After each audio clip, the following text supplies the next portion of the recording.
Customer আমাদের অনেক সময় এটা সবচেয়ে কমন একটা প্রশ্ন করে, সেটা হচ্ছে এই যে গ্লাস চেঞ্জের বিষয়ে, যে এই কাজ করতে যে রিস্ক কার। তো আমি আপনারা সবসময় প্রশ্ন করেন যে এই কাজে রিস্ক কার, মানে আপনারা সবসময় চিন্তা করেন এই রিস্কটা কি আমরা রিস্ক নিয়ে কাজ করে দেবো কিনা, কারণ আপনার যেহেতু ডিসপ্লেটা ভালো আছে এই জন্য নষ্ট হয়ে গেলে মানে আমরা যেন দিয়ে দিই। দেখেন এই প্রশ্নটার উত্তরে আমি যদি বলি যে আসলে আপনি যেমন ফোনটা ভাঙছেন, কি কারণে ভাঙছেন, আপনি হয়তো বা কারোর সাথে ঝগড়া করে ভাঙছেন ফ্যামিলিতে, অথবা আপনি হাত থেকে ফালাই দিয়ে ভাঙছেন। এখন আমি যদি বলি যে আপনি যদি আমাদেরকে রিস্ক দেন যে আমাদের ঘরে রিস্ক থাকবে, তাহলে বিষয়টা এরকম না যে আপনি ঝগড়া করলেন তার দায়ভার আমি নিলাম, এরকম কিছু। মানে আপনি ফোনটা চালাতে গেলেন, আপনি ফোনটা ভেঙে দিলেন, যে কোনো কারণে ভেঙে ফেললেন আপনি, বা আপনার বাচ্চা এটা ঢিল মারলো ভেঙে গেল, এটা দায়ভার কি আমাদের, মানে যারা কাজ করে বা যারা টেকনিশিয়ান তাদের তো না। হ্যাঁ, আপনার ফ্যামিলি বাসাতে আপনার হচ্ছে অনেক ধরনের ইলেকট্রনিক ডিভাইস নষ্ট হয়ে যায়, এগুলো আপনারা ঠিক করান। আপনারা যখন আমাদেরকে কোনো সার্ভিসম্যানকে যদি আপনি জিজ্ঞেস করবেন যে রিস্ক কার, তো এই রিস্ক কার যখন আপনি বলেন, তখন তার মানে হচ্ছে যে আপনার যে ভুলটা আছে সেটার দায়ভার হচ্ছে আমার। মানে আপনি কেন ঝগড়া করলেন, আপনি কেন ফোনটা ভাঙলেন, সেটার জন্য দায়ী হচ্ছে আমি। যদি আমি যদি দায়ী না হই বা আমরা যদি দায়ী না হই, তাহলে আপনারা কেন একজন সার্ভিসম্যানকে বলবেন যে এই ফোনের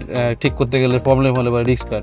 আমরা যদি রিস্ক, তাহলে তো দায়ী এটা আমার থেকে গেল। যেহেতু আপনি ভাঙে ফেলছেন, আপনি যেভাবেই হোক ভাঙেন, আপনার ফ্যামিলির লোক ভাঙুক বা আপনার বাচ্চা ভাঙুক বা পড়ে যায় হাত থেকে, এটার দায়ভার তো যেহেতু আপনি ভাঙছেন, ফোনটাও যদি আপনার, আপনিই চালাবেন, তো এটার রিস্কটা তো আপনাকে নিতে হবে, তাই না? আরেকটা বিষয় হচ্ছে অনেক কিছু কিছু দেশে রিস্ক ছাড়া কাজ হয়, যেমন হচ্ছে ওখানে এরা বলে না, যেমন মিডল ইস্টে কিছু আছে, আমাদের অনেক বন্ধু বান্ধবগুলো থাকে, স্টুডেন্ট আছে, তো সেই দেশে কি হয় যে একটা ফোনের ডিসপ্লে কিন্তু ওয়েলেট পাওয়া যায়। যেমন আমি যদি উদাহরণস্বরূপ বলি, আইফোনের ডিসপ্লেগুলো, ওসব দেখে আইফোনগুলো বেশি চলে, সেখানে কিন্তু গ্লাস চেঞ্জ খুব কম হয়, বাট হইলেও রিস্ক থাকে না। হ্যাঁ, কাস্টমার রিস্ক থাকে না। এটা কিভাবে থাকে না, যদি একটা ডিসপ্লের দাম যদি 20,000 টাকা হয়, সেটাকে তারা হচ্ছে 15,000 টাকার মতো বিল করে। হ্যাঁ, এটা হচ্ছে মানে গ্লাস চেঞ্জের বিলই হয় কিনা 15 থেকে 16,000 টাকা। অরিজিনাল ডিসপ্লের দাম যদি 20,000 টাকা হয়, তো দেখা যাচ্ছে যে সে প্রথমেই কিন্তু আপনাকে ডিসপ্লের দামটা নিয়ে নিচ্ছে। আবার এখানে কি হয়, যদি আবার হচ্ছে যারা একটু কম বিল করে, যে 10,000 বা 12,000 এরকম 20,000 টাকা ডিসপ্লে, মানে 50% যাদের বিল থাকে আর কি, ওইসব দেশে তো অনেক বিল হয়, মানে এগুলোর কাজের বিল করে, তো তখন কি করে যে নষ্ট হয়ে যায়। যে আইফোন কিন্তু নষ্ট হওয়ার সম্ভাবনা খুবই কম, কারণ আইফোন প্লাসে ফ্ল্যাট ডিসপ্লে এবং হার্ড ডিসপ্লে। তো যখন আইফোন যখন নষ্ট হওয়ার সম্ভাবনা কম, তখন কি করে তারা হচ্ছে নষ্ট হয়ে গেলে তারা কিন্তু মার্কেটের যে ওয়েলেট ডিসপ্লেটা ওইটা দিয়ে দেয়, মানে ওই দামেই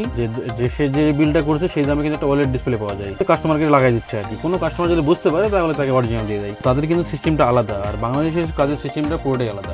কারণ বাংলাদেশে হচ্ছে কে কার থেকে কত কপি জিনিস আনতে পারবে, কত কমে লাগাইতে পারবে, এগুলো হচ্ছে প্রতিযোগিতা করে। হ্যাঁ, এবং কাস্টমারও খুঁজে হচ্ছে কার থেকে কার দাম অনেক কম। হ্যাঁ, মানে কাস্টমার হচ্ছে মানে কোয়ালিটি খোঁজার আগে দাম কম খোঁজে, যার কারণে আমাদের এখানে অনেক কম প্রাইসে, যেমন একটা ডিসপ্লের প্রায় 5% 10% প্রাইসে আপনারা হচ্ছে গ্লাসগুলো চেঞ্জ করতে পারেন। এই জন্য আমাদের দেশে, আমাদের এই যে ইন্ডিয়া, ভারত, পাকিস্তানে এগুলো হচ্ছে কাস্টমার রিস্কেই কাজ করা হয়। আবার আমরাও যদি আপনাদের রিস্কে কাজ করতে, আমাদের নিজের রিস্কে কাজ করতে পারবো, তখন হচ্ছে আমরা ওই যে মানে প্রথম বিলেই আপনাদেরকে তো অনেক হাই বিল করে নিতে হবে, তাহলে কোনো সমস্যা নেই, যেগুলো হচ্ছে বাইরের দেশে হয়।